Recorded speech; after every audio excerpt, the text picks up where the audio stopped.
What's up, guys? Dr. Matt Westheimer here from Precision Chiropractic, and today we're going to talk about pain. Now, pain is something that's very misunderstood. It's misunderstood with lay people. It's misunderstood in the medical community as well. And here's the reason why. It's very difficult to define. Now, bear with me. I'll explain and unpack this for you guys.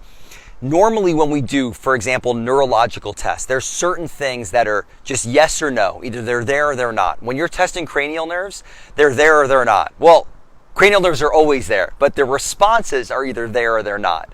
When you're doing things like light touch, vibration sense, designated areas where you're doing like a sharp touch, those types of things, they're either there or they're not. If you don't have it and you can't feel it, it's a problem. And if you feel it, you're good.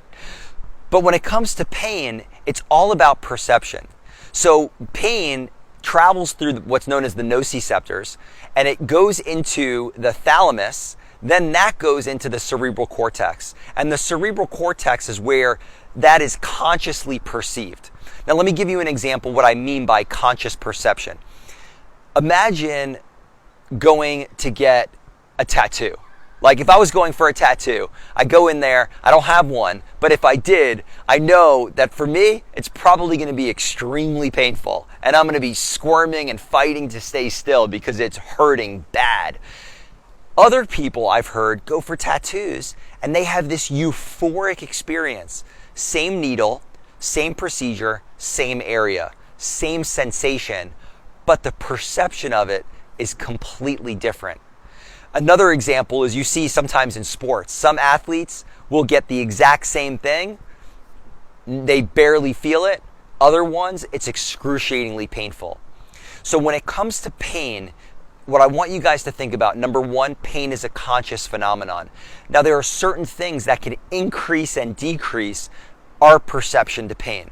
So when you have adrenaline and you're in sympathetic dominance for a short period of time, that can shut down our pain receptors.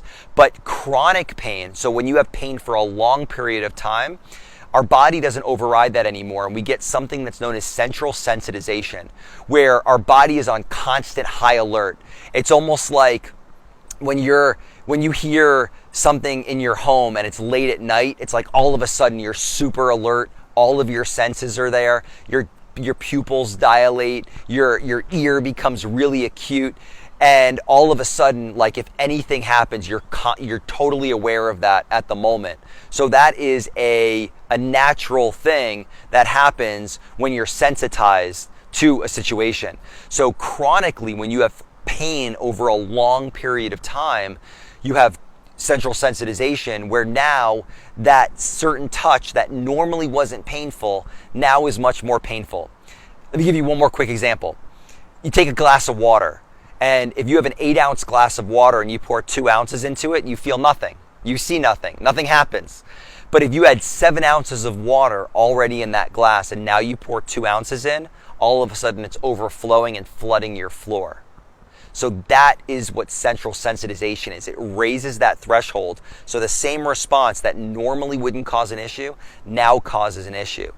And it's really interesting how pain is programmed into our nervous system, because you have things like phantom limb syndrome, where somebody has a really long-term problem with their arm, it's painful, and then all of a sudden they have to get it amputated. Now after the amputation, the arm isn't there anymore, but remember, pain is not felt at the site. Pain is felt here. It's perceived. It's the conscious perception. So a lot of the times with these phantom limb syndromes is the limb is removed, yet people still have pain where the arm is, or where it was, I should say. And so you have to change the neural network in the brain in order to change the pain. So there's a lot of things that can change pain. Movement, very powerful for decreasing that threshold. Inflammatory foods raise that threshold, so having an anti-inflammatory diet.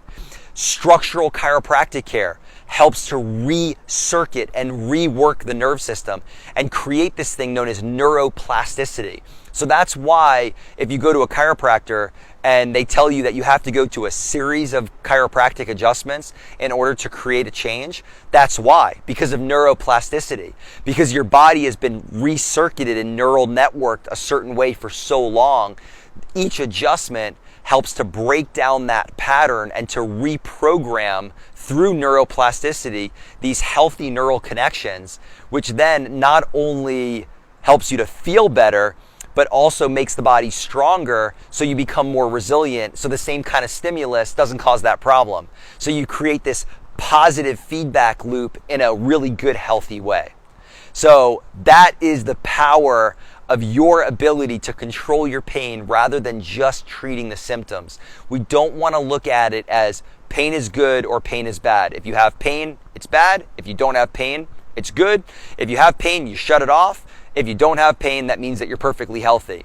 We got to think of this a lot deeper and look at getting to the root cause of this stuff and focus on function and physiology and not feeling.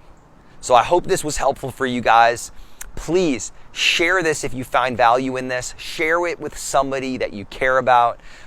Give us a like, and we really appreciate you engaging with us. Thanks so much, and we'll see you next time.